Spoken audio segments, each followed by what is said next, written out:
Bien, Magíster Eduardo, vamos a dar el inicio.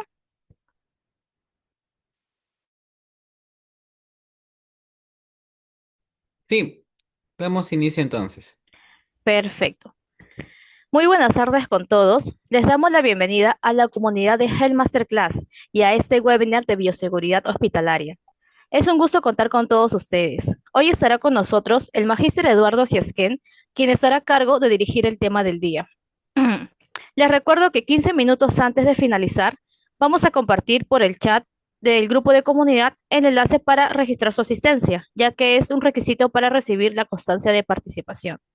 Dicho esto, damos el pase al magíster Eduardo Siesquem para que inicie la clase. Adelante, magíster. ¿Cómo están? Buenas tardes con todos. Denme un segundo, por favor, para colocar la fijación acá.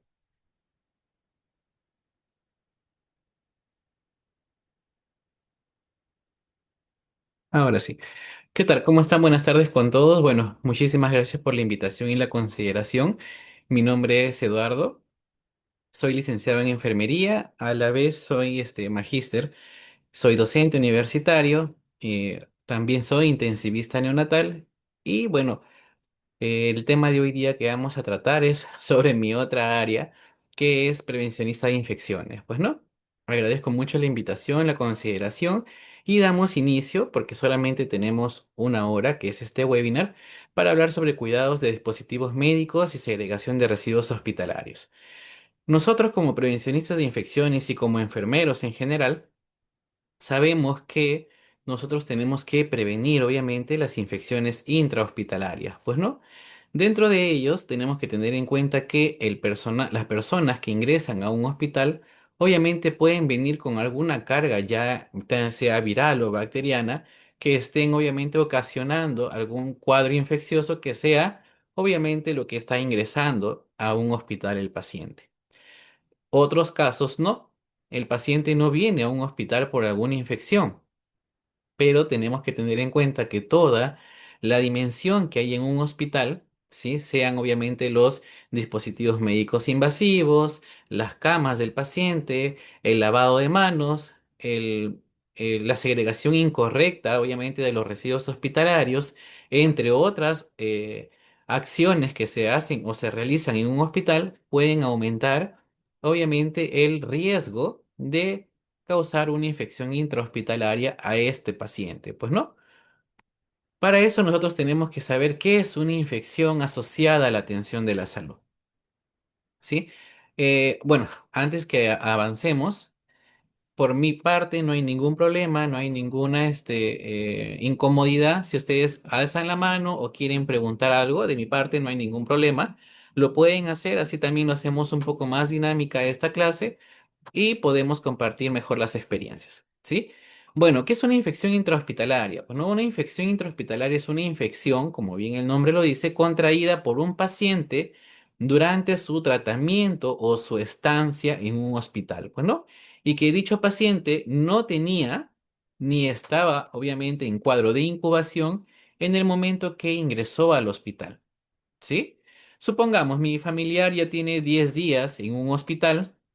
Sí, la operaron de cualquier de cualquier cosa o ingresó por una faringitis, qué sé yo, y obviamente se extendió su estancia hospitalaria. Pues no. Luego de eso, sí, aparentemente bien, estable, no ameritó obviamente antibióticos, sí, pero está dentro de lo normal.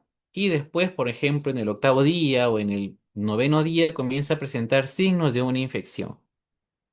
¿Sí? A eso yo obviamente ya le voy a atribuir el nombre de una infección intrahospitalaria, pues no.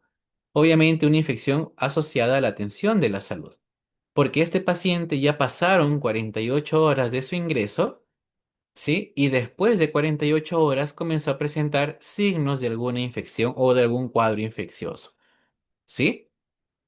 Por ejemplo, si viene un paciente para tratamiento oncológico, ¿sí? O viene un paciente para solamente para diálisis, ingresa obviamente a mi centro de atención hospitalaria, a mi centro de salud o a un hospital, sin ningún signo de infección, el paciente no nos reporta que haya tenido fiebre, ni escalofríos, ni dolor de cuerpo, etcétera, ¿sí?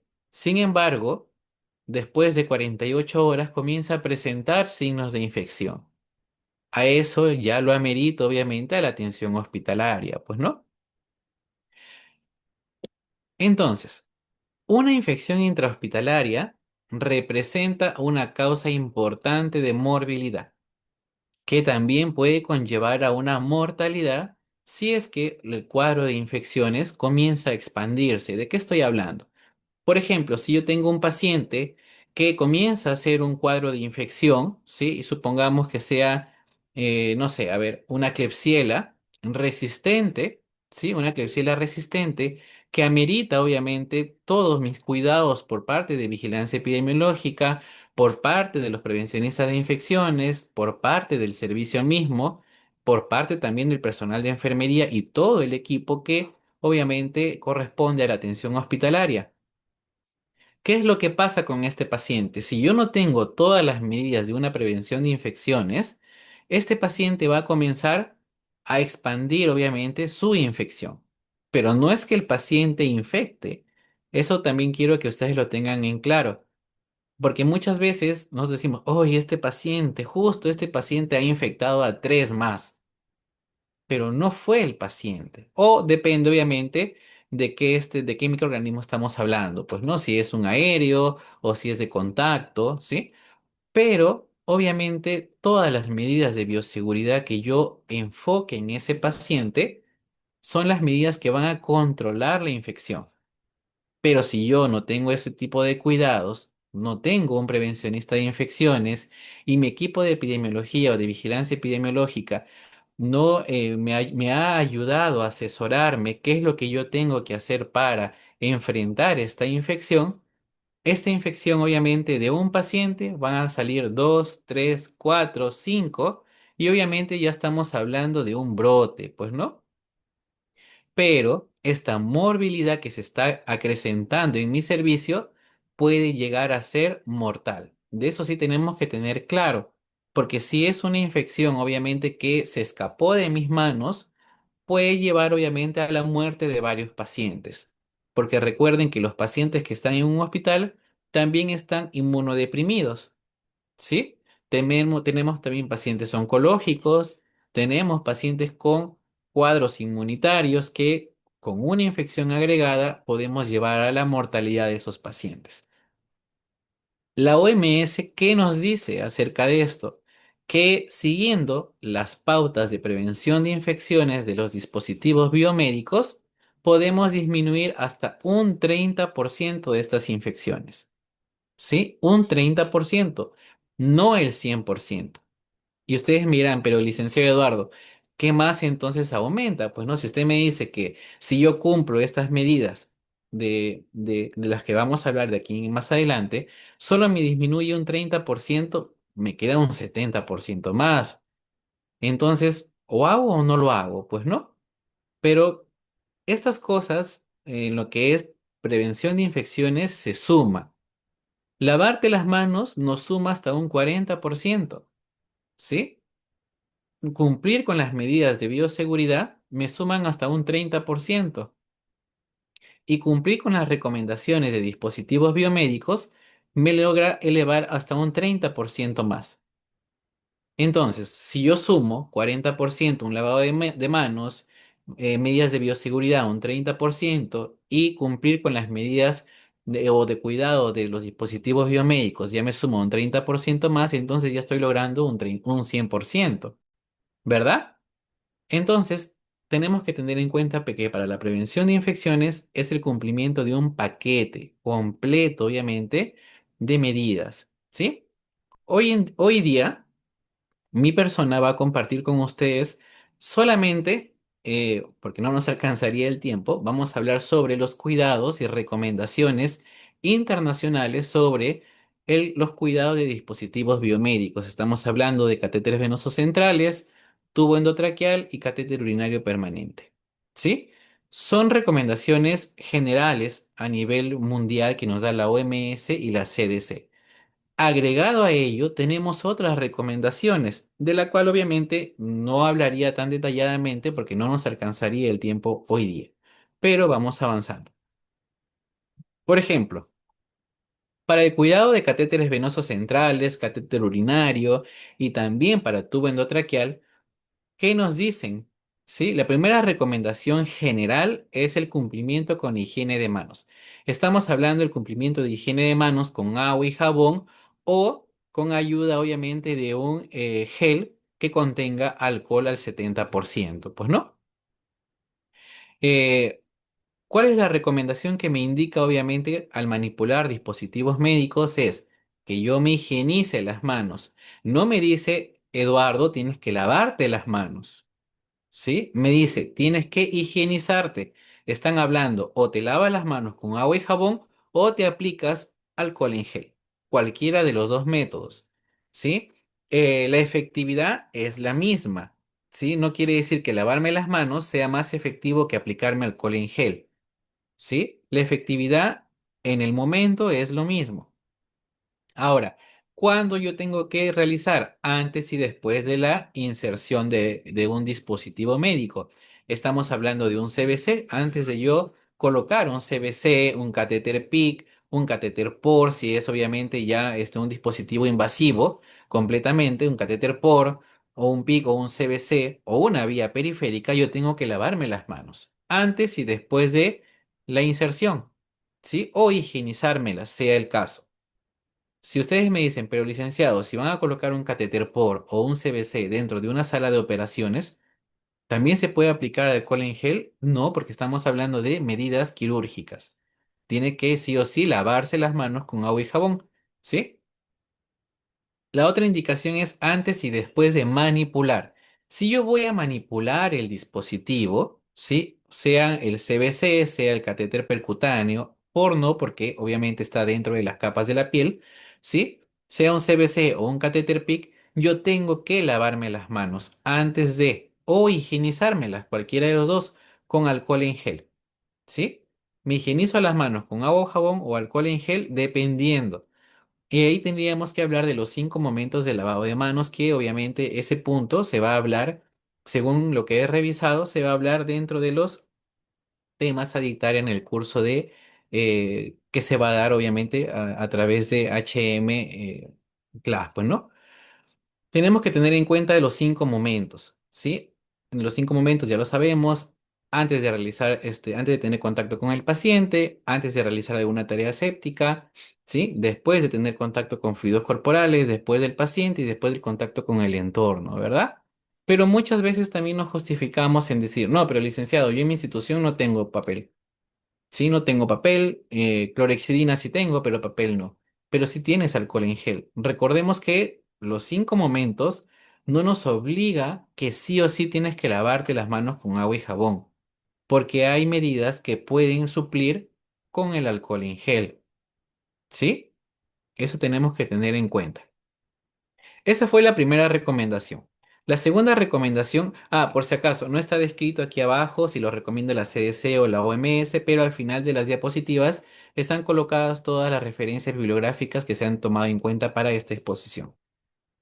La otra recomendación es la barrera estéril máxima en la inserción del catéter venoso central. Es decir, el médico, sí, y el personal obviamente de enfermería que está haciendo de asistente, tiene que cumplir con todas las barreras de esterilidad, es decir, usar gorro, ¿sí? Usar gafas, mascarilla, bata, zapatos o cobertor de zapatos, siempre y cuando el cateterismo sea en un ambiente, por ejemplo, estéril, pues no. Y el uso de guantes, que también debería ser guantes estériles, ¿sí? Porque voy a hacer una inserción invasiva. Voy a tener contacto directo, obviamente, con el torrente sanguíneo central. Por lo tanto, tengo que cumplir con todas estas medidas.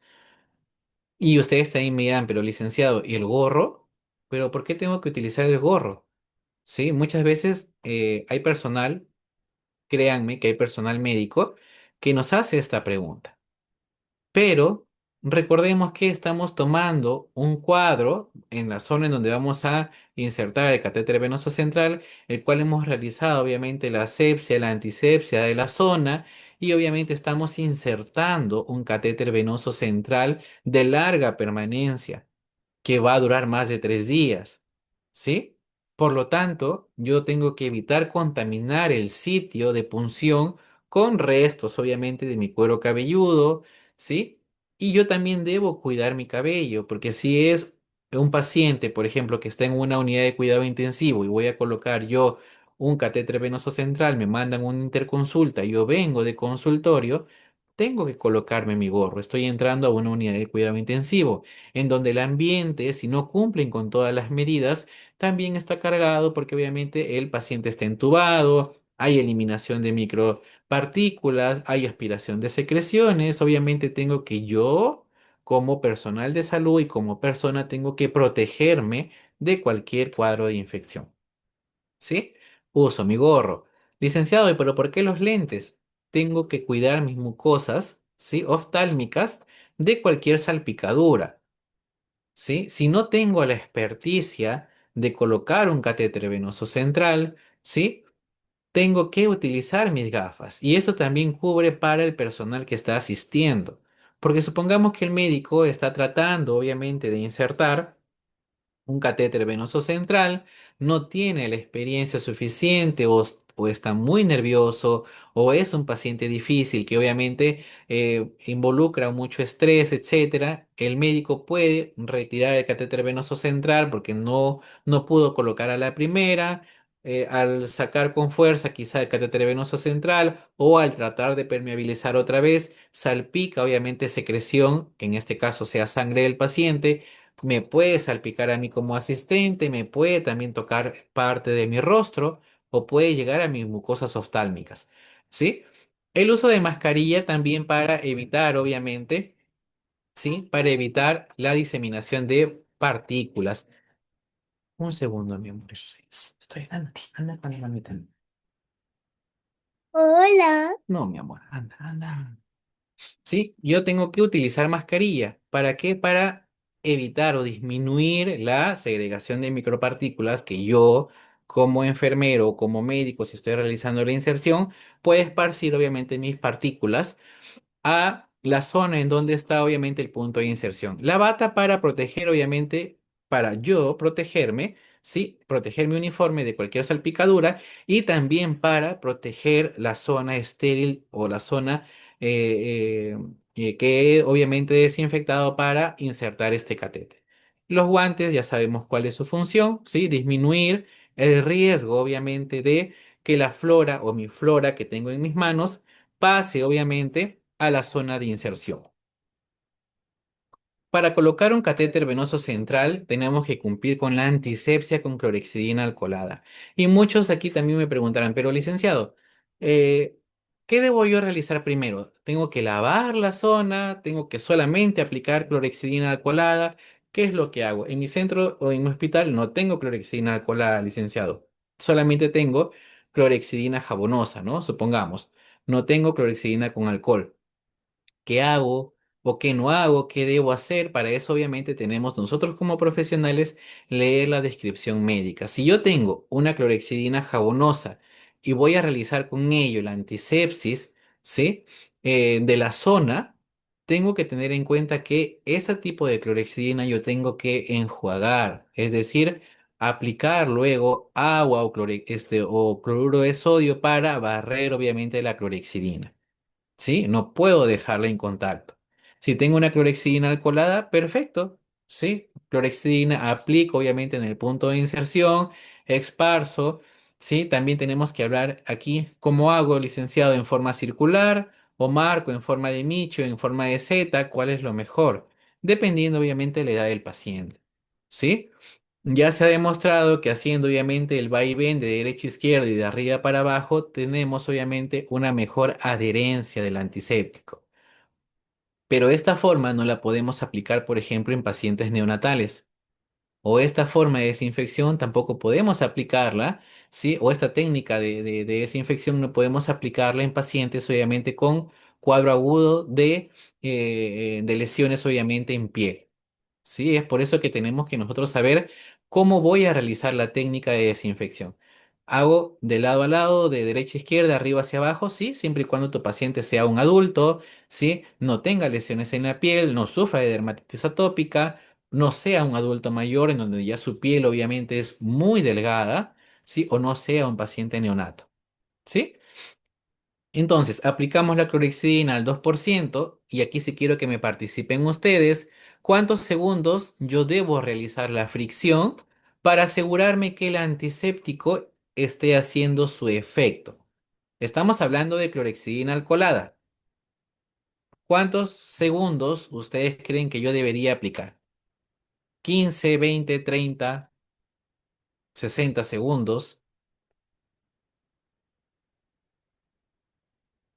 ¿Los presentes? Ya han escrito. A ver, vamos a ver. Marco Cantero me dice 20 segundos, la licenciada Vanessa López me dice 15 segundos, ¿sí? Cintia Apagüeño me dice 30 segundos, Catherine Reyes 30 segundos, va ganando 30 segundos y es efectivamente la respuesta. Yo debo realizar una fricción, fricción. No es que yo solamente hago toques, yo debo realizar una fricción de la piel unos 30 segundos para obviamente lograr que el antiséptico llegue a capas obviamente internas y disminuya mi flora, no la transitoria, mi flora residente, ¿sí? Y una vez que yo apliqué los 30 segundos, cojo obviamente mi dispositivo, lo coloco a un costado o lo elimino ya, obviamente, que más adelante vamos a hablar dónde vamos a eliminarlo. Elimino, ¿sí? Y yo tengo que esperar que seque, que más o menos son también 30 segundos, ¿sí? ¿Para qué? Para ayudar obviamente a la impregnación de la clorhexidina. ¿Sí? El alcohol se va a evaporar y hay una impregnación de la clorhexidina. Sí, que son los 30 segundos siguientes. Prácticamente es un minuto que yo tengo que esperar que el antiséptico logre su efecto. ¿Sí? Ahora, licenciado, pero si me viene un paciente que está todo, bueno, vamos a decirlo así para que podamos entenderlo más fácil, que viene todo sucio, ha sido un accidente de tránsito, qué sé yo, ¿no? O viene de la chacra porque obviamente trabaja allí, está todo sucio esa zona, ¿qué tengo que hacer? Yo no voy a aplicar la clorhexidina directamente. Tengo que limpiar obviamente la zona o lavar la zona con un jabón y con agua, obviamente, y luego recién aplicar el antiséptico, ¿sí? Pero bueno, esos cuidados ya lo hablaremos el día de la exposición. Otra recomendación es evitar la inserción femoral. Solamente para bebés o para neonatos, la inserción se recomienda en cualquier punto de acceso. Pero en adultos, bueno, hablamos de pacientes pediátricos hasta adultos, se evita totalmente la inserción femoral, inguinal, ¿sí? Yugular. Se trata de evitarlo totalmente, ¿sí? Y recomienda al 100% la inserción subclávica, como ustedes la pueden ver en la imagen, porque se ha demostrado que hay menos incidencia de infecciones del punto de inserción. Ahora ustedes miran, pero ¿por qué, licenciado? Porque si me pongo en la yugular, obviamente, si un paciente está sedado, puede haber, obviamente, caída, obviamente, de secreciones de la vía oral, vómito, náusea, saliva, ¿sí? Y contamina mi sitio de inserción. Si está en la zona inguinal o femoral, el paciente, obviamente, micciona, defeca, ¿sí? Y obviamente, pues, también aumenta el riesgo de si yo coloco en zona, por ejemplo, yugular, inguinal y o axilar, en el caso de los percutáneos, ¿sí? Hay mayor riesgo, ¿por qué? Porque estoy cerca a glándulas sudoríparas, pues no. Y obviamente recordemos que en esas zonas, sea cuello, sea axilas o sea zonas inguinales, ya hay ciertas cantidades de flora que obviamente cambian también el pH y el olor de la zona, ¿sí? Es por eso obviamente que no se recomiendan porque aumentaría el riesgo de infección. Estamos hablando del punto de inserción, ¿sí? Una de las recomendaciones también que nos da la OMS y la CDC es la revisión diaria de necesidad y retiro precoz. Por ejemplo, si yo veo un catéter venoso central en estas condiciones, ¿sí? Me reportan así en ese momento, ¿yo qué debo hacer en ese momento? Obviamente evaluar y dónde se ve plasmada la evaluación en mi nota de enfermería.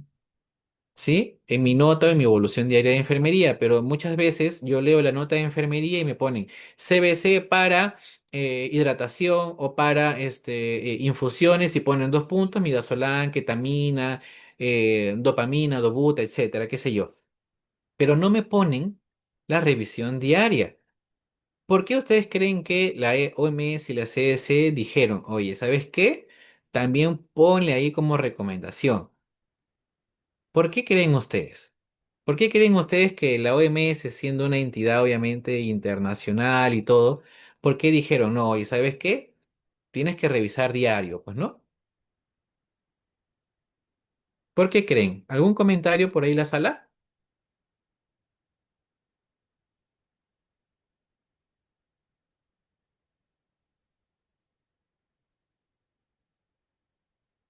Para ver, para disminuir el riesgo de obstrucción, ¿no? Ver si está permeable los lúmenes, para verificar si se ha formado trombosis.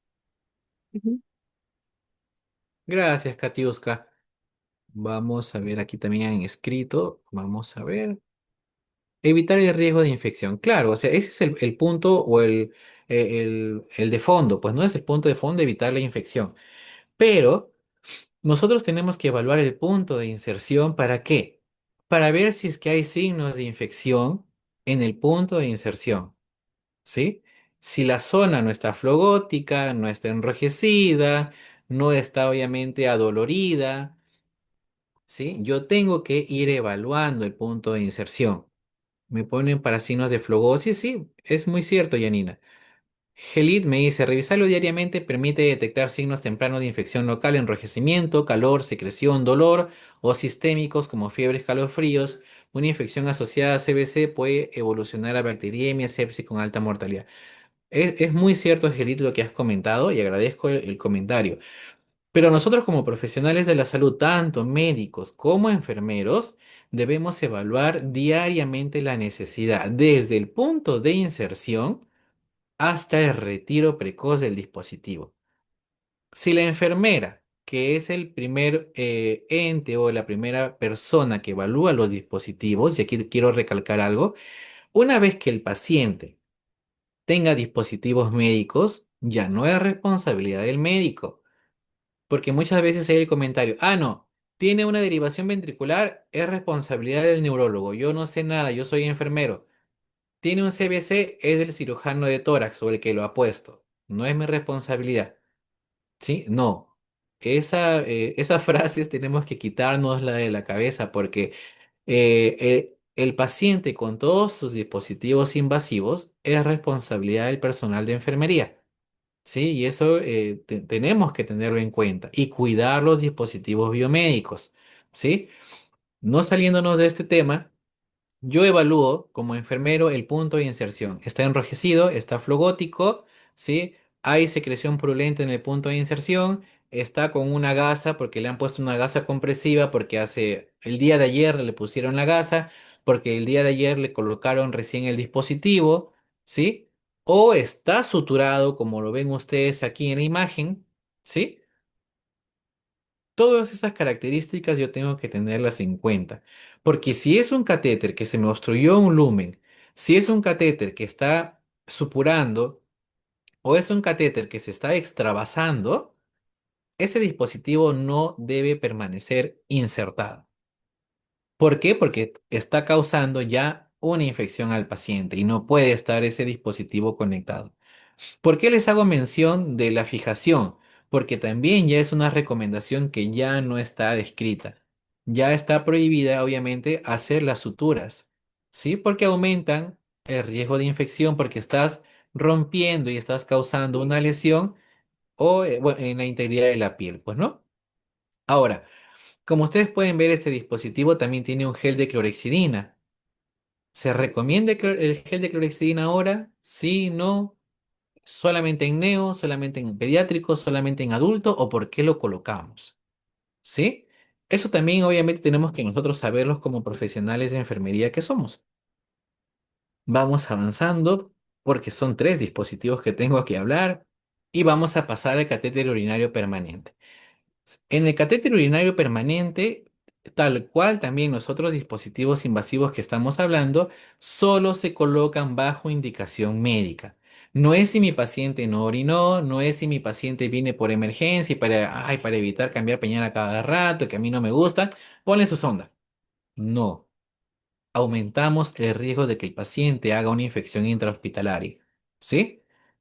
Un catéter urinario permanente se coloca también con técnica estéril, ¿sí? Como ustedes pueden ver, gorro, mascarilla, mandil y mis guantes obviamente estériles. Esta es una imagen. No es que el guante tenga que colocármelo de esa manera, ¿sí? Hay también ciertas cositas ahí. Tengo que mantener el sistema cerrado de drenaje. ¿Sí? Yo no puedo estar clampando y desclampando la parte terminal de la sonda vesical con la bolsa colectora o obviamente el circuito de drenaje de la bolsa colectora. Debe permanecer completamente cerrado. Yo no tengo por qué estar desclampando. Recuerden, por cada vez que yo desclampo, aumento mi riesgo de infección.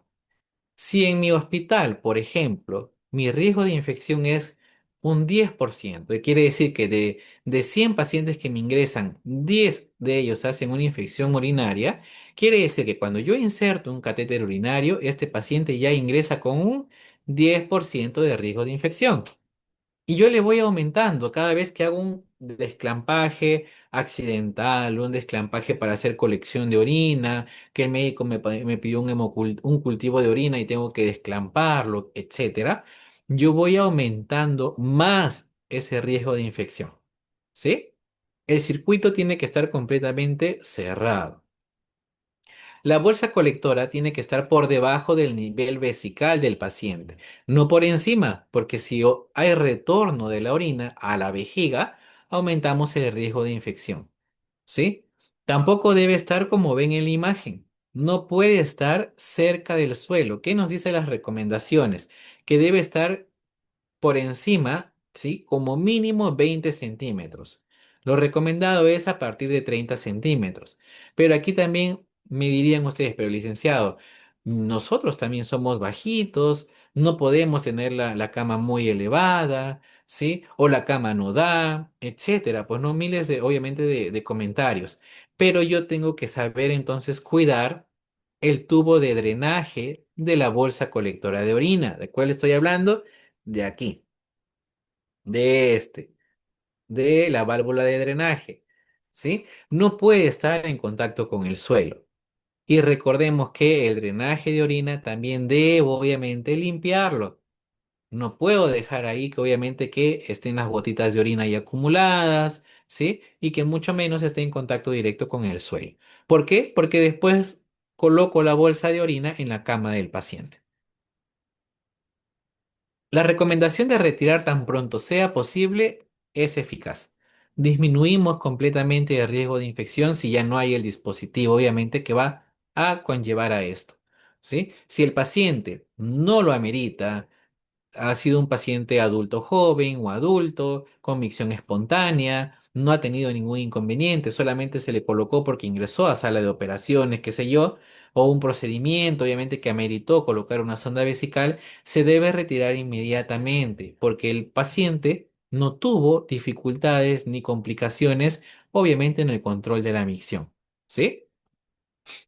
Ahora pasamos a lo que es tubo endotraqueal. Antes de ir pasando, quizá puede haber preguntas para no mezclar todo al final. ¿Tienen alguna pregunta sobre CBC? ¿Tienen Sí, alguna pregunta sobre catéter urinario permanente? sí, licenciado, buenas tardes. Una consulta. Si en caso no tenemos clorexidina alcoholis, ¿no? El tipo de clorexidina que mencionó usted al dos Alcoholada. por ciento, alcoholada, Exacto.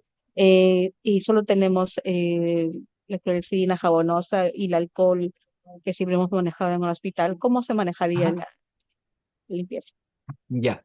Utilizamos alcohol para, obviamente, procedimientos no invasivos, en este caso, por ejemplo, un catéter venoso periférico. ¿A qué me refiero con no invasivo? A que no va a ser un dispositivo de invasión central. ¿Sí? Hago mi desinfección del punto de inserción con alcohol y no hay ningún problema. En el cateterismo de un catéter venoso central, sea un CVC o un catéter percutáneo o un midline, por ejemplo, sí tengo que realizarlo obviamente con un antiséptico que me dure más tiempo. Porque recordemos que el alcohol no es que me dure en el tiempo, no es como la clorexidina, ¿sí? Y yo también tengo que ayudar a disminuir mi flora residente, ¿sí? Por eso que hago una desinfección con un antiséptico. En este caso me dice que no contamos con clorexidina alcoholada, solamente contamos con clorexidina jabonosa. Y muchas veces vemos el problema, no solamente aquí en Perú, a nivel nacional y mundial, que no tenemos la clorexidina exclusiva para cada paciente, ¿sí? O también tenemos la clorexidina solución, ¿sí? Que no es jabonosa, ¿sí? Que no es alcoholada, solamente es clorexidina. También tenemos que tener en cuenta cómo yo voy a aplicar y qué debo hacer. Si tengo clorexidina jabonosa, perfecto. Tengo un frasco exclusivo solamente para inserción de dispositivos médicos.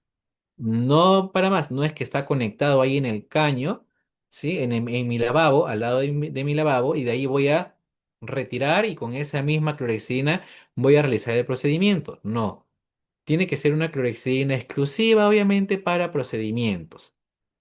Esa es una. El tiempo de vida que le voy a dar a ese frasco, máximo 30 días. Y se elimina ese frasco así tenga la mitad de la solución. ¿Sí? Porque yo no puedo aumentar el riesgo de alguna infección. ¿Qué más debo hacer? Una vez que yo, obviamente, aplique la clorexidina jabonosa, yo tengo que ayudar a la formación de la espuma. ¿Qué aplico? Aplico clorexidina en mi gasa, aplico obviamente un poco de agua.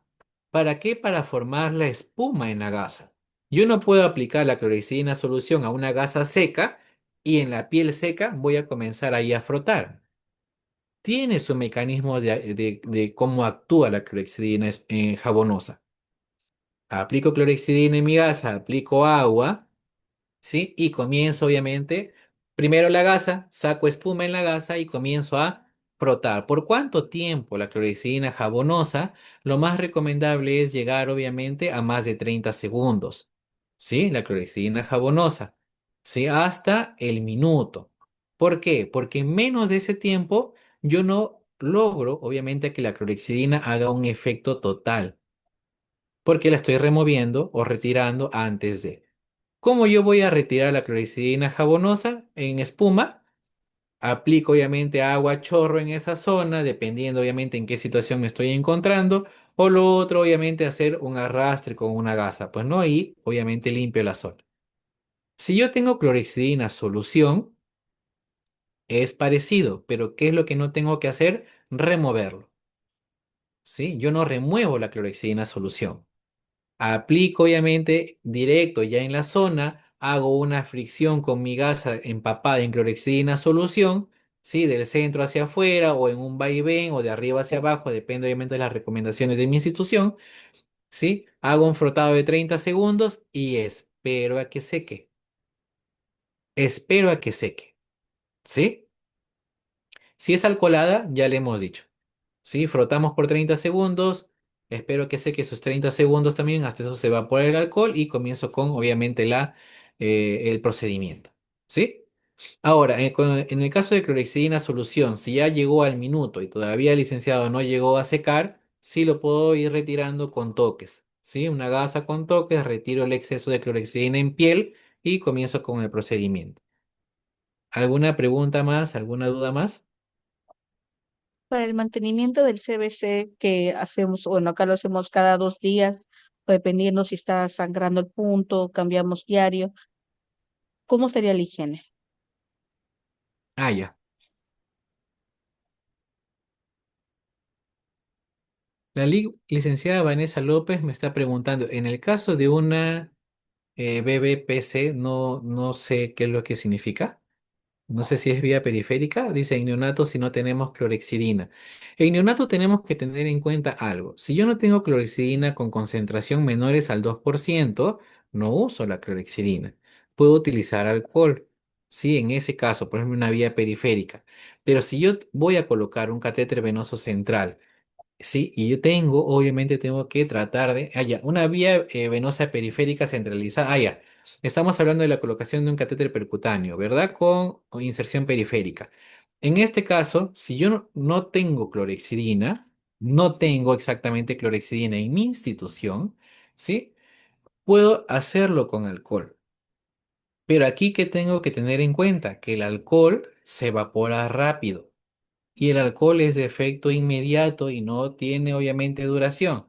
¿Qué es lo que yo debo hacer? Pues desinfectar el punto de inserción cada vez que yo punce, ¿sí? Si es que no tengo clorexidina.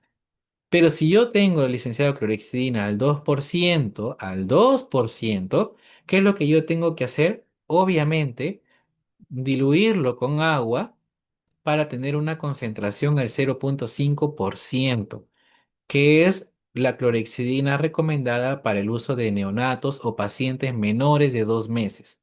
¿Sí?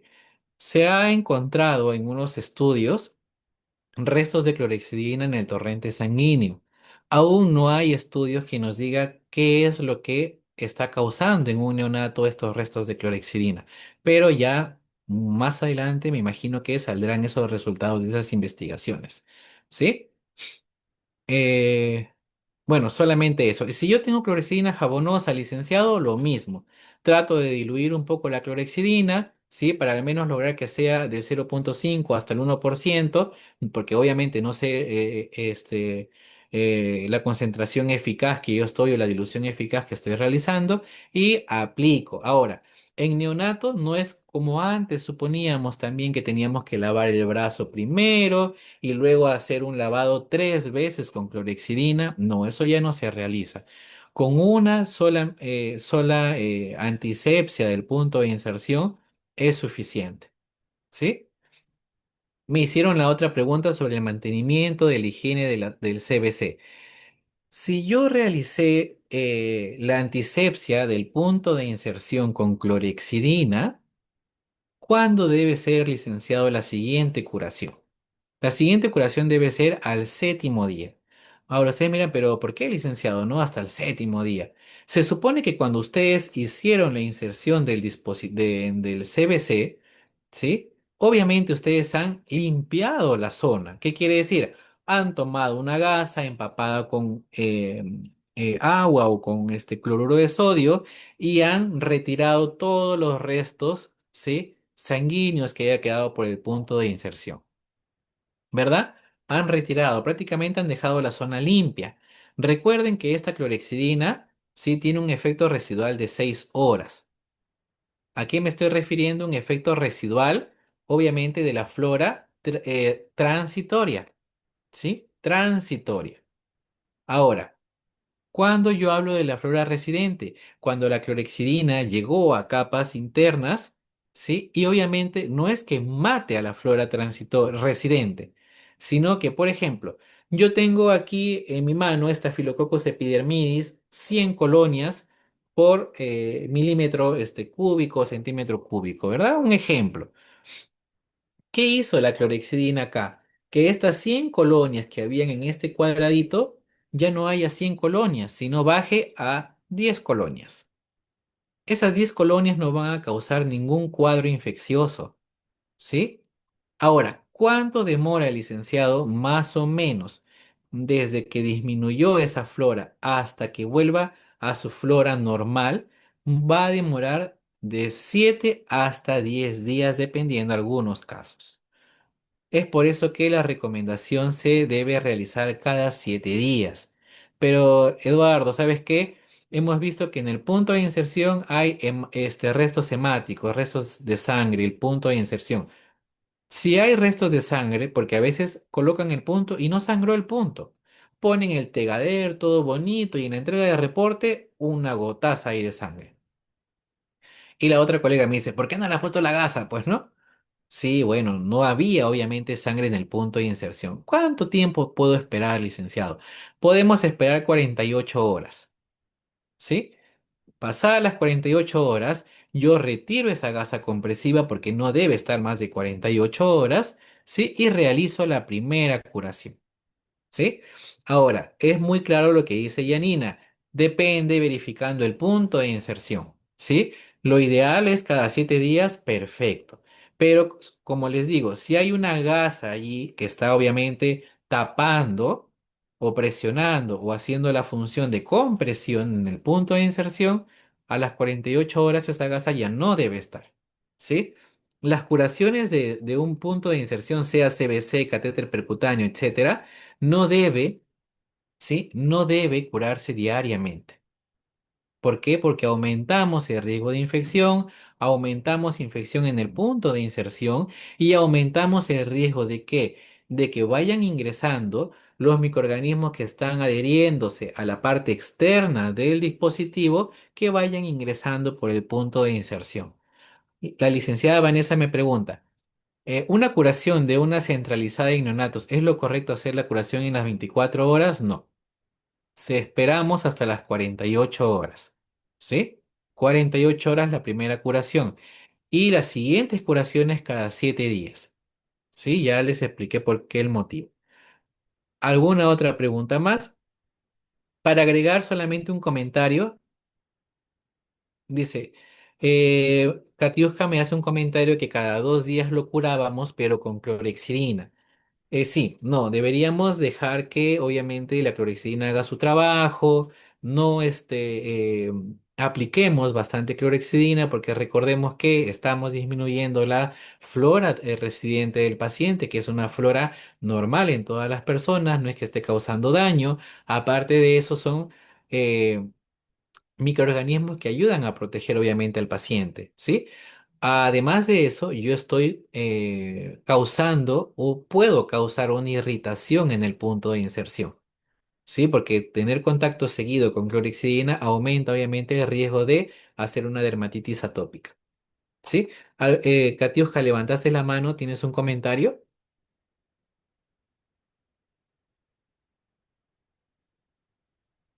Me preguntan si hay aplicadores en clorexidina colada. Sí, hay aplicadores y se puede utilizar en las curaciones. Sí se puede utilizar en en las curaciones. Recuerden que es solamente de un único uso. ¿Se puede usar clorexidina solución al 4%? No.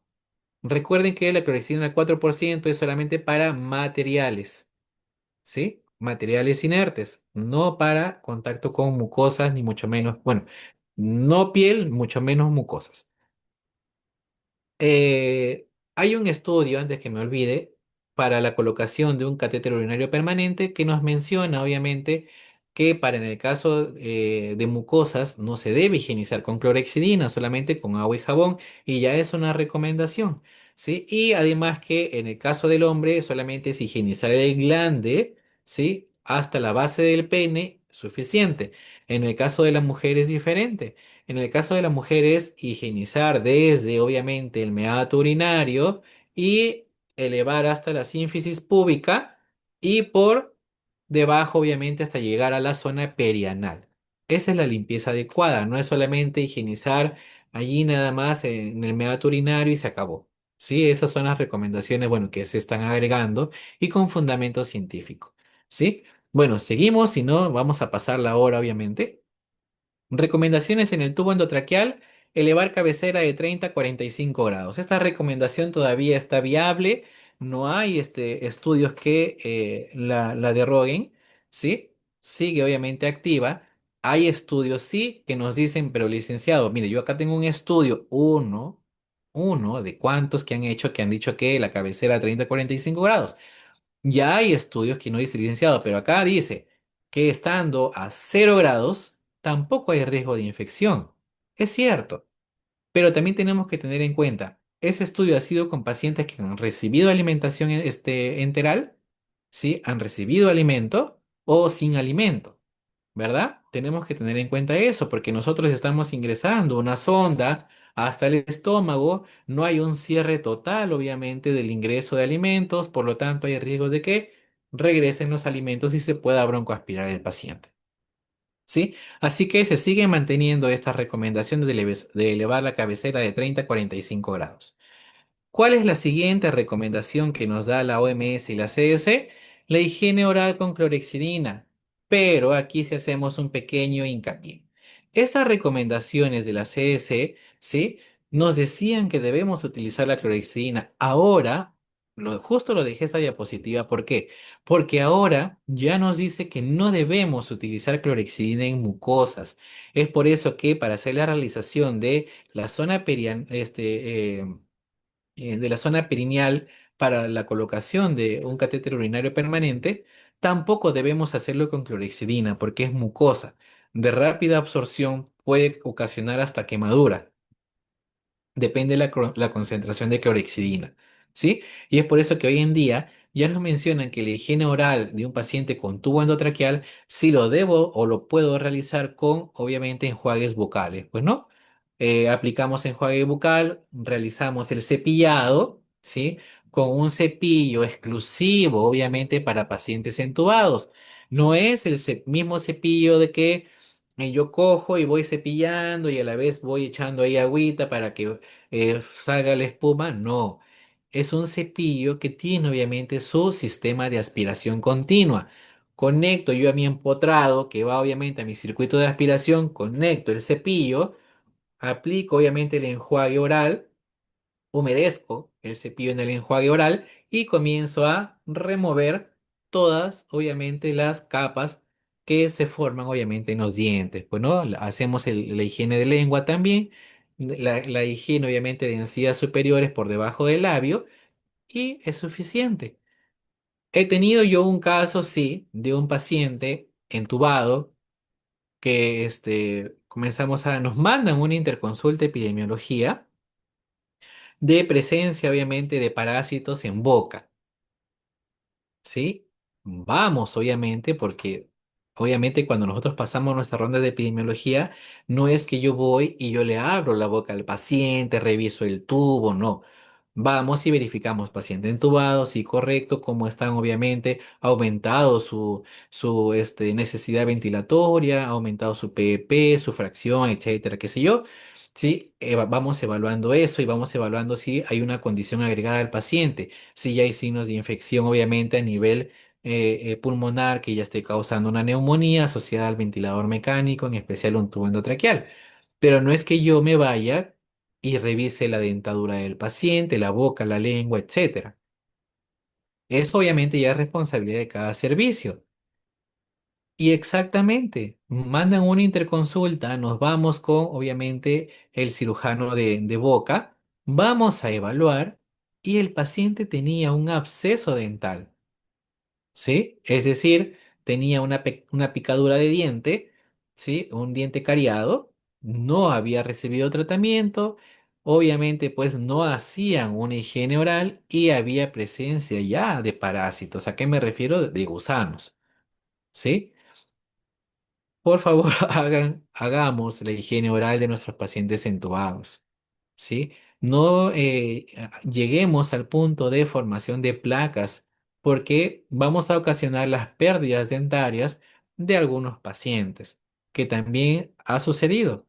Por déficit de higiene oral, ¿sí? Hay pérdida de piezas dentarias. Entonces, obviamente, pues el paciente ingresó con dientes, con una sonrisa espectacular y sale sin dientes. ¿Sí?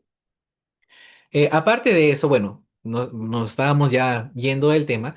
La higiene oral, que va a permitir, obviamente, la disminución de la placa oral, ¿sí? Y obviamente los microorganismos de la boca, la flora que se encuentra en la boca, obviamente va a aumentar y va a crecer colonias y va a aumentar exceso de microorganismos en boca. ¿A dónde va a ir? A través de la saliva, va a caer, obviamente, a través del tubo endotraqueal, va a pasar a la parte ventilatoria.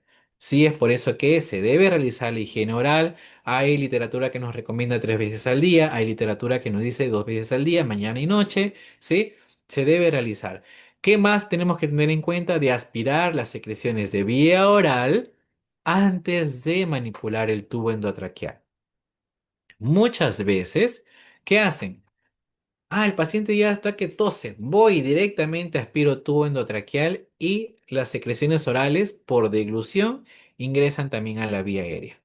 ¿Sí? Deglute el paciente. ¿Por qué? Y aquí hay un punto importante. Cuando aspiramos secreciones, sea neonatos o sea adultos, yo no debo pasar el catéter de aspiración por debajo o por más centímetros de lo que mide un tubo endotraqueal. Si yo realizo eso, una, que voy a causar obviamente daño o lesión en la mucosa, ¿sí? del paciente, puedo ocasionar sangrado. ¿Qué más voy a realizar? ¿Sí? Obviamente, pues, que este paciente me pueda hacer un paro porque estoy activando un reflejo vagal, ¿sí? O que obviamente, pues, al tocar obviamente la mucosa, hago que el paciente comience a toser. En eso de que el paciente tose, obviamente ingresa mi secreción oral, pues, ¿no? ¿Por qué? Porque tose con tanta fuerza el paciente que luego hace este movimiento, ¿sí? Toda la secreción oral pasa obviamente por deglución y una parte puede pasar a la vía aérea, aumentando obviamente el riesgo de infección, ¿sí? ¿Qué más debo hacer? La aspiración con técnica estéril. Con técnica estéril. Si yo voy a realizar una aspiración con técnica estéril, me pongo mi guante estéril, ¿sí? Y aspiro mis secreciones. ¿Sí? ¿Por qué, licenciado, voy a aspirar secreciones con guantes estériles? Porque muchas veces en la aspiración yo puedo desconectar la vía aérea. Y al desconectar el tubo endotraqueal de los corrugados de ventilación mecánica, recuerden, no se debe desconectar. Por lo tanto, yo debo mantener obviamente ese cuadro estéril, ¿sí? Para disminuir obviamente la transmisión de flora, ¿sí? Evitar desconexiones innecesarias. Muchas veces cuando viene el terapista respiratorio, ¿qué hace? Desconecta, coloca ahí los corrugados a un costado, le hace la terapia, todo, aspira secreciones de aspiración a circuito abierto y luego conecta otra vez. Esos movimientos aumentan el riesgo de infección, aumentan el riesgo de que las secreciones de vía oral pasen a la vía aérea, aumenta el riesgo de que, las secreciones digestivas suban y pasen a la vía aérea. ¿Qué más? Que estos corrugados que lo desconectó el personal, lo deja ahí, no le puso pausa al ventilador mecánico. Y esa flora ya interna que tienen esos corrugados comienza a diseminarse por todo el ambiente. ¿Qué más? Que esos microorganismos que están flotando de otros pacientes, si es que yo tengo una UCI abierta, no está por cubículos, esa flora o ese ambiente que está flotando ahí, los microorganismos, pueden aspirarse a través del tubo endotraqueal. ¿Sí? Evaluar extubación temprana. ¿Sí? Evaluar diariamente la conciencia del paciente y si ya puede tolerar una extubación. Recuerden, mientras más días un paciente contuvo, aumenta el riesgo de infección. ¿Sí? Entonces tenemos que extubar, pero no extubar de la forma en como lo están haciendo ahí en la imagen. Es cuidando las medidas de bioseguridad también. Es cierto, ya le vas a retirar el tubo, pero eso no quiere decir de que yo como personal no me cuide. Yo tengo que colocarme mis guantes, ¿sí? Para guantes limpios suficientes porque ya voy a retirar. Y remuevo obviamente el dispositivo, ¿sí? Antes que entremos a segregación de residuos hospitalarios, ¿tienen alguna pregunta en tubo endotraqueal? Ya me imagino una. Licenciado, ¿cada cuántos días cambio los corrugados? Me imagino que esa debe ser una de sus preguntas. Bueno, chicos, recordemos que, bueno, también me han invitado a este curso que se realizará el 23, 24 y 25, si es que mal no recuerdo. Sí, 23, 24 y 25 de octubre se va a realizar el curso. Tenemos invitados de México, también aquí de nuestro país. Bueno, eso es lo que me comentaron. Y bueno, de mi parte, yo también voy a hablar de lo que es este cuidado de los dispositivos, pero vamos a tocar todos los puntos más a fondo y obviamente con la evidencia que se requiere. Bueno, Katiuska, ¿tenías una pregunta? ¿Levantaste la mano? Sí, licenciado, disculpe, tengo dos Sí, preguntitas. dígame. Para terminar, el punto del CBC, en caso que no tengamos Ah, ya. el Tegader con clorexidina, nosotros curábamos cada 2 días y curábamos Ujú. con alcohol, porque no tenemos la clorexidina Alcolada. para alcoholada, ¿no? Entonces, Ajá. ¿qué nos sugiere para mejorar el protocolo?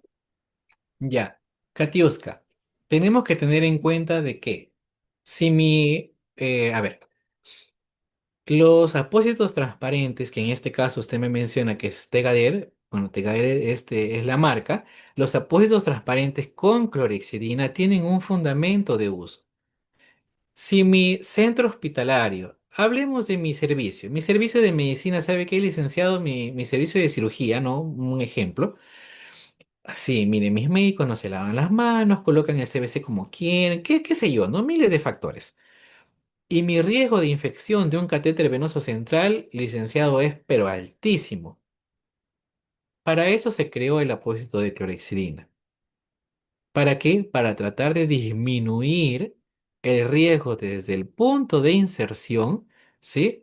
Y la manipulación del dispositivo, para evitar que los microorganismos de la flora del paciente ingresen por el punto de inserción, para tratar de disminuir, obviamente, la flora residente del paciente, para siempre tratarla de que esté baja, baja, baja, para que no aumente un riesgo de infección. El apósito transparente con clorhexidina no se usa en todos los pacientes. Solamente se debe usar para pacientes que, una, sean inmunosuprimidos, ¿sí? Sean obviamente un servicio con alta incidencia de infecciones intrahospitalarias asociadas a catéter venoso central, ¿sí?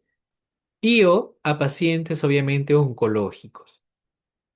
Solamente esa es la recomendación para el uso de apósitos transparentes con clorhexidina. El detalle es que hubo un boom y un malentendido en la fundamentación de este dispositivo y pues se comenzó a utilizar en todos los pacientes. Habían neonatos también con apósito transparente con clorhexidina, había pacientes pediátricos, adultos, hasta pacientes con vía periférica con apósitos con clorhexidina, ¿sí? Fue un mal uso y una mala recomendación en ese momento, pero sí, el apósito con clorhexidina solamente se coloca a pacientes oncológicos, a pacientes inmunosuprimidos o a pacientes que se encuentran en una estancia hospitalaria en donde el riesgo de infección intrahospitalaria asociado a catéter venoso central sea alto. El resto de pacientes no, ¿sí? Tampoco es como para decir, ah, no, pero yo, licenciado, no quiero que ni uno de mis pacientes se me infecte, así que a todos acá les pongo. No, no es la indicación. Además que utilizar la clorhexidina en el apósito transparente también aumenta el riesgo de lesión de la piel. ¿Sí? Se ha tenido neonatos con lesión de piel que han tenido que retirar el CBC porque ya obviamente se había hecho una herida. Pacientes también obviamente adultos, adultos jóvenes, ¿ah? Que también obviamente por la exposición de la clorhexidina prácticamente a diario porque el apósito transparente ese gel obviamente hace una liberación de clorhexidina en forma retardada, pero sigue liberando, también causó lesiones. Y la quemadura por clorhexidina causa mancha. Esa zona se queda manchada. Hay que tener cuidado también. Siempre respetemos la integridad de la persona. ¿Alguna otra pregunta? Buenas tardes, soy la Sí, licenciada Isabel, Isabel. dígame. Una consulta. Dentro de los nuevos protocolos, las nuevas guías de lo que es limpieza de la piel, me dicen que ya no se puede hacer de forma circular, ahora es como las células de la piel tienen una determinada forma, entonces nos recomiendan, dicen, de limpiar en paralelo, algo así. Y otro es los CBC generalmente se cuida pues poniendo gasa estéril en los puertos, pero también ahora me dicen de que ya no es necesario esta gasa, sino cubrir con un campo estéril. Quisiera ver si me puede ayudar. Ya. ¿Qué tal, Isabel? Mucho gusto. Mira, ve, eh, las recomendaciones van aumentando. ¿Sí? Pero también tenemos que nosotros como enfermeros buscar la información. No es solamente el me dijeron o lo escuché en un curso, licenciado, o vino mi colega que se fue a rotar a otro lugar y vino ya con esa información. Yo siempre les he dicho a mis alumnos y a todos mis compañeros y colegas cuando hacemos un curso, que siempre yo tengo que estudiar el caso. ¿Qué es lo que pasa? Es cierto que la recomendación ahora dice, para hacer el marcado de un punto operatorio, ¿sí? Es de arriba hacia abajo el pincelado, ¿sí? Y de derecha a izquierda, y del punto ¿cómo se llama? Se me fue el nombre, de del corte, voy a hablarlo así porque se me fue el nombre. De allí, obviamente, ir esparciendo del centro hacia afuera. ¿Por qué creen que se aumentó esto en las zonas quirúrgicas o zonas operatorias? ¿Para qué? Para tener una mejor adherencia del antiséptico. Porque recuerden, es una operación, vas a ingresar, ¿sí? A cavidades internas. De allí vino también que para yo realizar una antisepsis de un punto de inserción de un catéter venoso, debo también hacer eso mismo.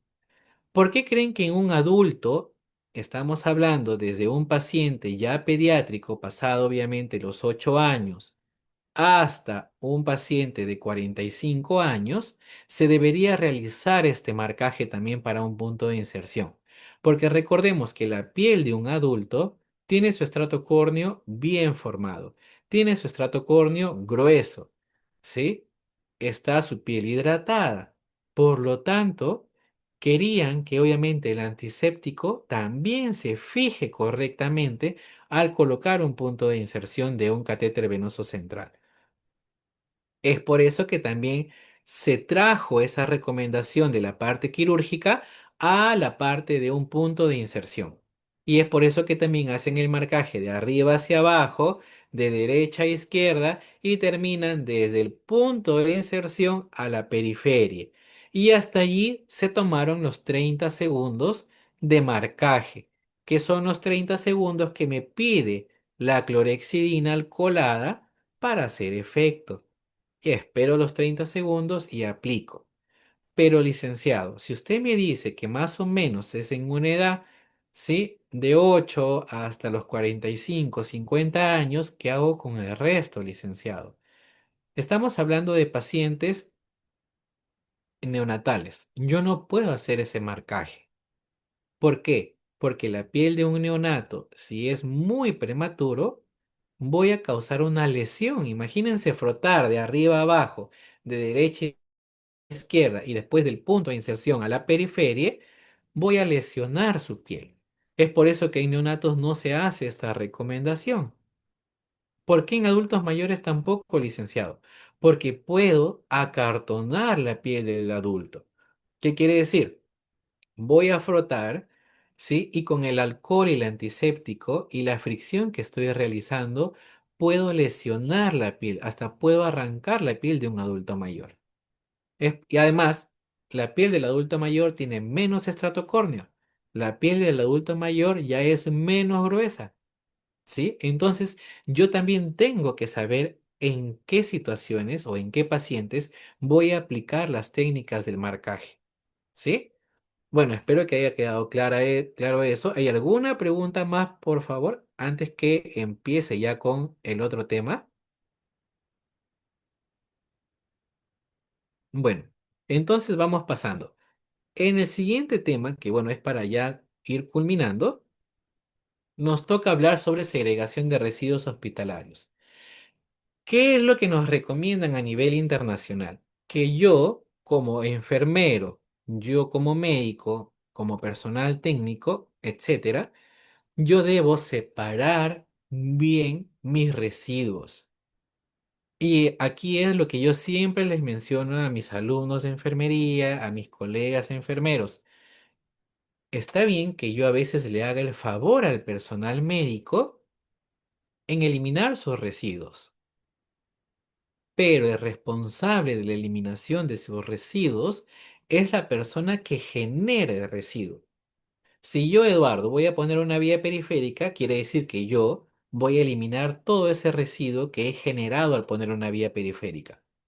Si el doctor Juan, Carlos, José, Miguel, María, lo que sea, va a colocar un catéter venoso central, él es el responsable de eliminar todos sus residuos, porque él es el único que va a saber qué es lo que ha usado, qué es lo que ha contaminado y dónde están sus agujas y bisturís.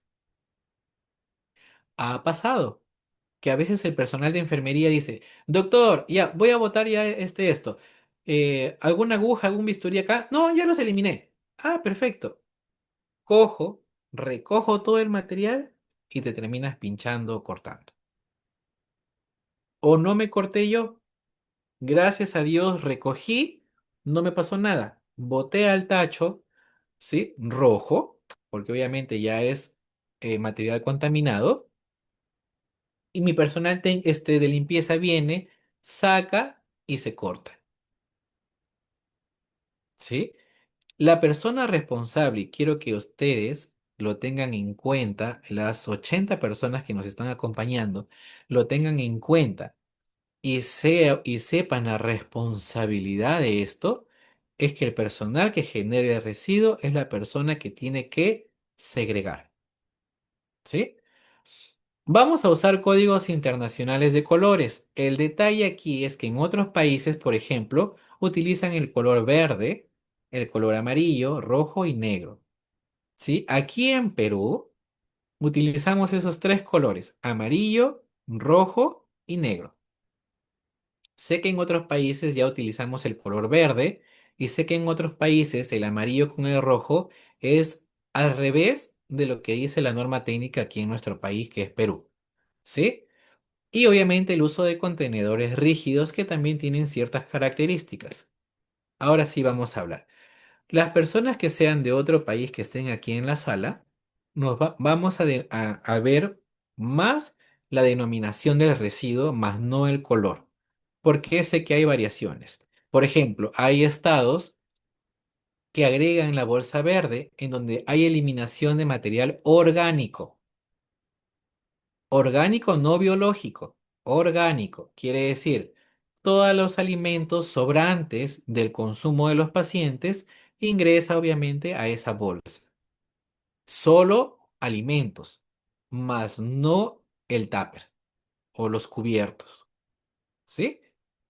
Hay algunos estados también, o algunos países que residuos biocontaminados es la bolsa de color amarillo y residuos especiales la bolsa de color rojo, ¿sí? Pero aquí en Perú es residuos especiales color amarillo, residuos comunes color negro y residuos biocontaminados color rojo, ¿sí? Y residuos, obviamente, de la bolsa verde, aquí en nuestro país todavía no hay un protocolo de reciclaje. Por lo tanto, ingresa también a la bolsa común, mezclándose los materiales inorgánicos con los materiales orgánicos no biológicos en una sola bolsa. ¿Sí? Todavía aquí en Perú recién a partir de este año ya hay hospitales que están incorporando la bolsa verde para el material orgánico y que no se mezcle con el residuo común para facilitar obviamente el reciclaje, que es lo que también en otros países ya nos han ganado, pues no en eso.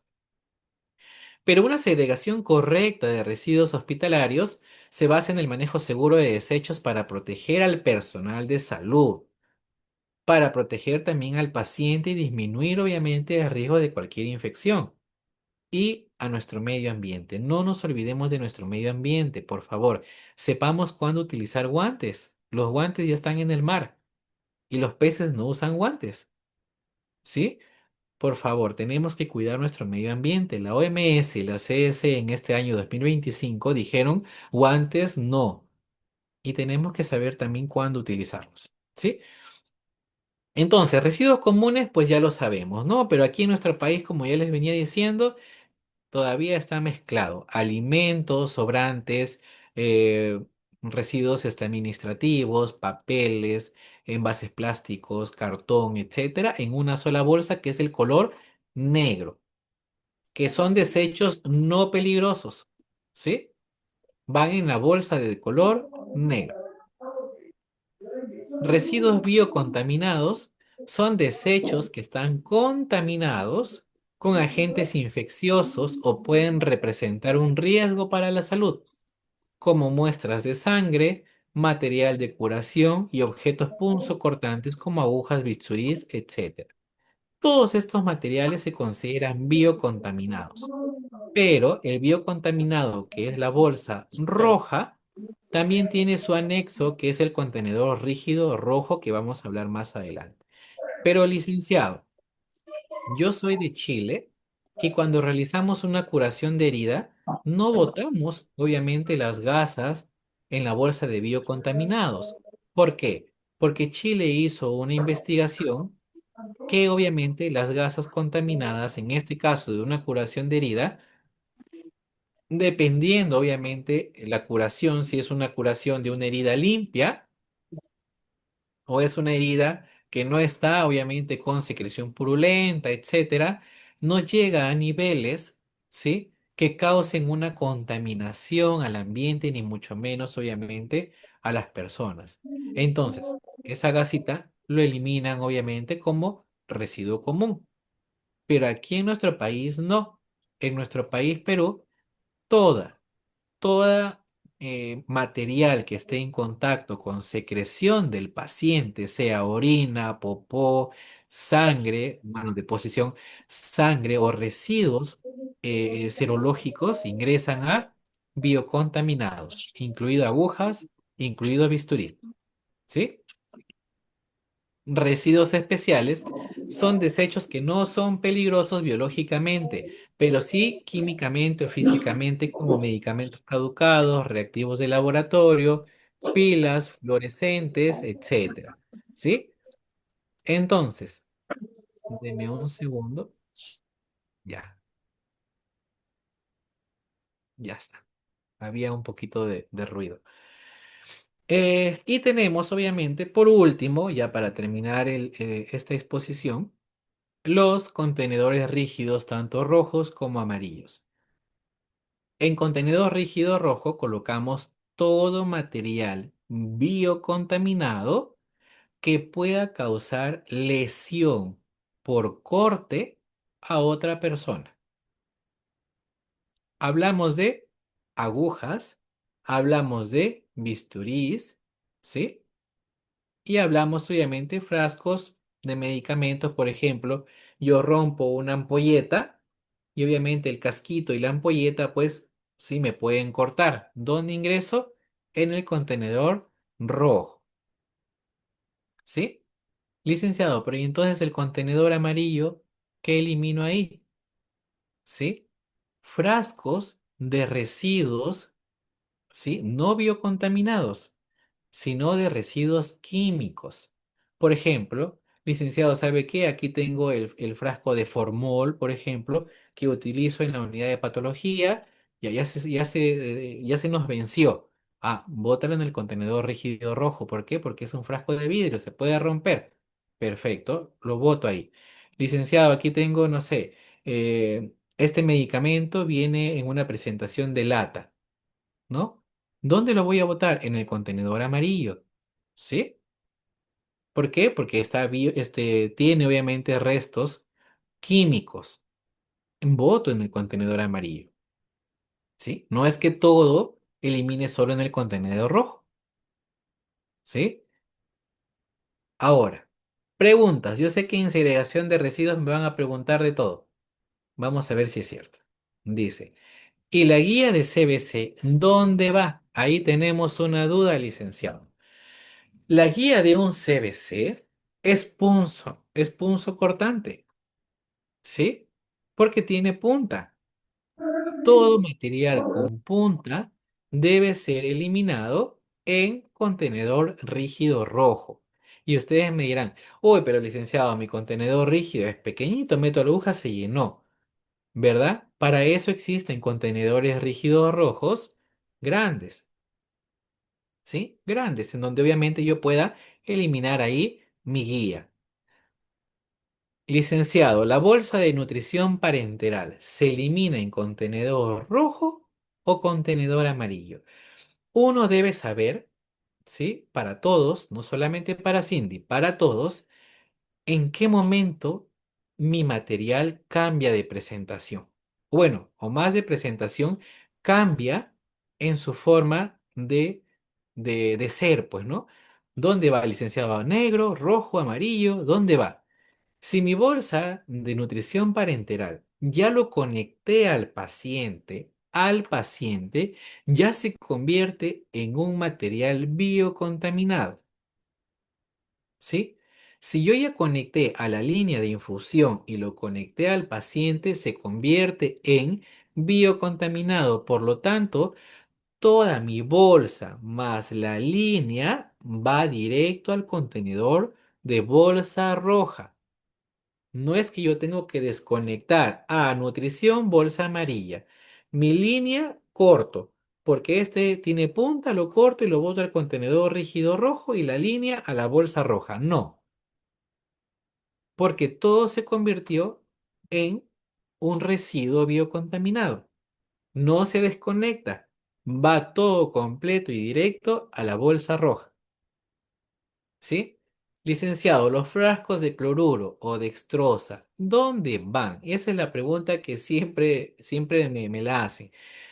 Y también tengo que yo saber a dónde va a ir.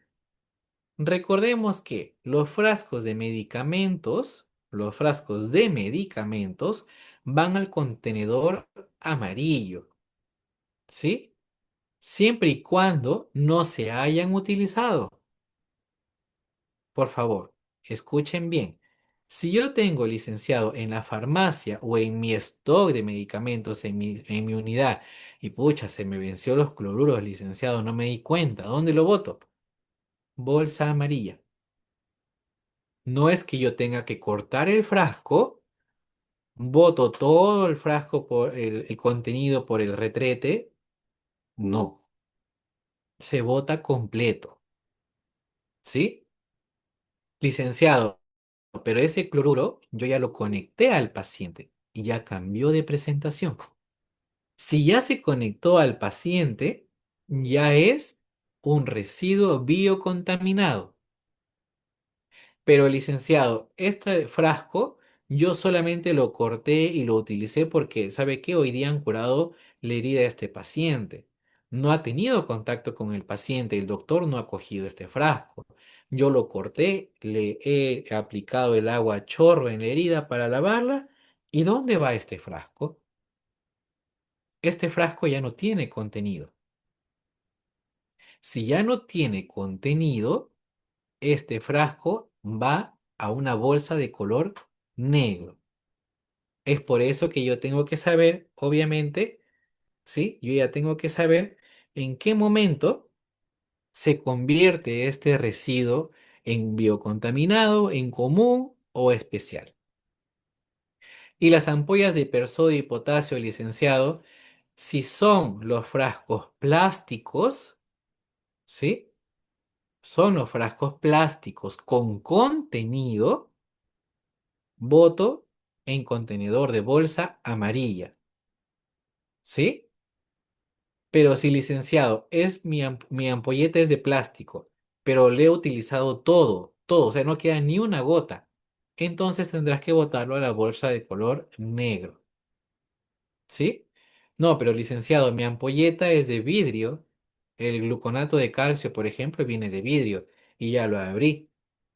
Es un residuo punzocortante. Por lo tanto, tiene que ser eliminado en el contenedor rígido rojo. ¿Sí? Pero ¿y por qué no en el contenedor rígido amarillo, licenciado, si es medicamento? Sí, pero se convirtió en punzocortante porque al romper la ampolleta de vidrio ya es un punzocortante. ¿Sí? Las jeringas utilizadas en inyectable, ¿dónde se descartan? Solo la aguja en el contenedor y las jeringas aparte, no, María. Los contenedores rígidos, ¿sí? Son para, obviamente, mayormente lo utilizamos pues dependiendo, ¿no? Si tengo mi servicio de vacunas, pues no supongamos. ¿Dónde voto, licenciado? O lo tapo, le quito la aguja y la aguja en el rojo y el plástico en la bolsa roja. No, porque yo termino de inyectar, retiro y mi jeringa con aguja total, completa, elimino en mi contenedor rígido rojo. Yo no tengo por qué desclampar la aguja, porque me estoy arriesgando a poder pincharme. Va directo, ¿no? Pero licenciado, mi contenedor de 20 centímetros con 5 agujas se llenó. Si tu centro obviamente genera muchas agujas o muchos inyectables, tienes que pedir o solicitar obviamente cajas más grandes, ¿sí? Ahora, licenciado, ¿sabe qué? Por ejemplo, ¿no? Ha venido epidemiología y me ha dicho, me ha observado de que estoy eliminando aguja con tapa en mi contenedor rígido rojo. Me ha observado. Es para eso yo también soy profesional. No, ¿sabe qué, este licenciado? Mire, le voy a enseñar. Yo he abierto esta jeringa porque solamente voy a utilizar la jeringa, más no la aguja. Porque le voy a dar, no sé, su jarabe a la señora y voy a cargar 2 centímetros de su ibuprofeno. Ya le di al niño o a la señora y ya, esto ya lo voy a botar. ¿Dónde lo boto? En el rojo. ¿Y la aguja, licenciado?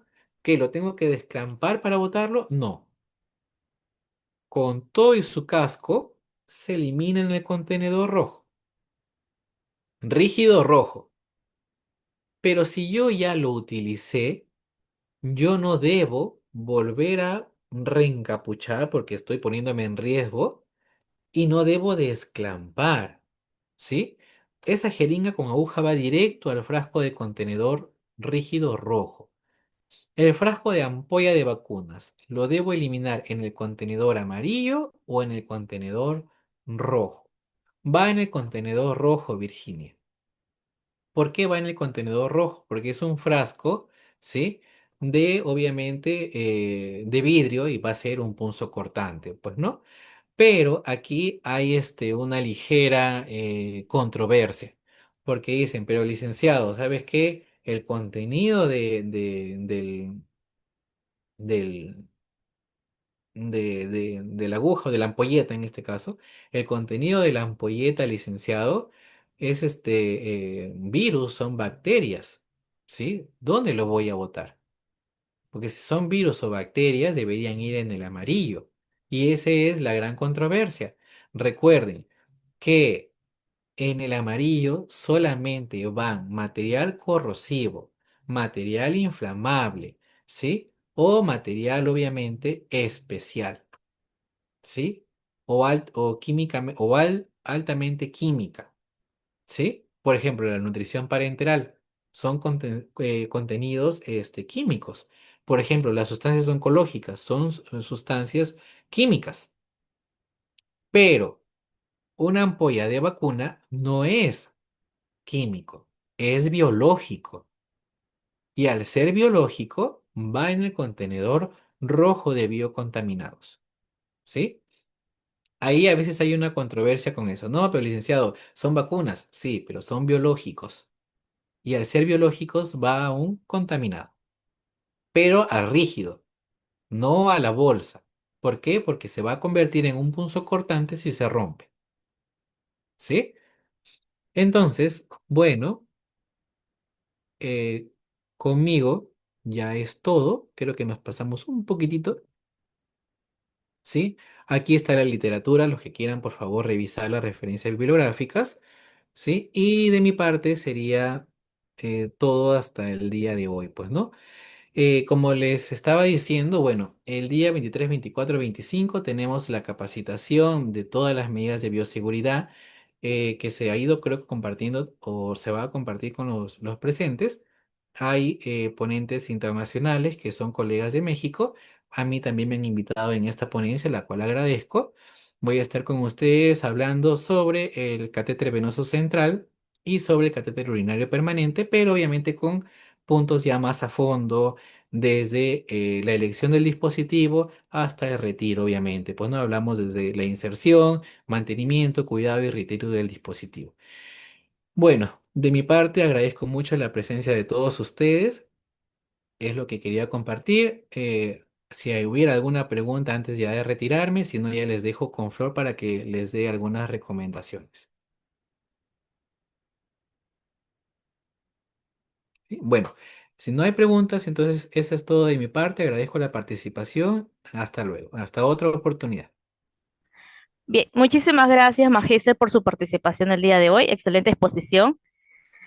Muchas gracias a todos por su participación también en este webinar.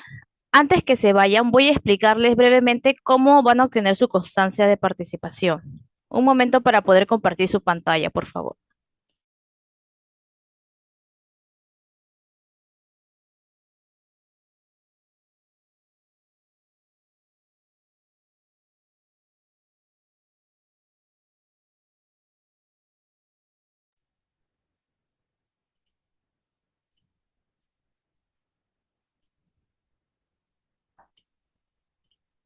¿Me confirma si se ve, por favor? ¿Se ve la pantalla? Sí, sí se ve. Sí, se ve. Perfecto, bien. Hace un momento los acabo de enviar el enlace para que puedan registrar su asistencia. No olviden hacerlo porque es muy importante. De acuerdo a eso, es para que entren a la plataforma. ¿Cómo vamos a ingresar a la plataforma? Aquí en Google, vamos a ingresar acá arribita, vamos a poner hmsalud.com. A ver, un momentito, un momentito. A ver, un momento. Un momentito, colegas. A ver.